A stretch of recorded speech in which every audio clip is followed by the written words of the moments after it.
Hi everyone, today we will talk about how to fix or how to solve Facebook not downloading.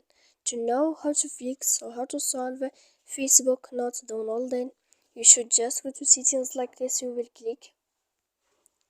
After that, in this page you will go to apps, default apps, app settings. When you will see this list, you will go down to find the application of Facebook and you will enter. Then in this page here you will click force stop.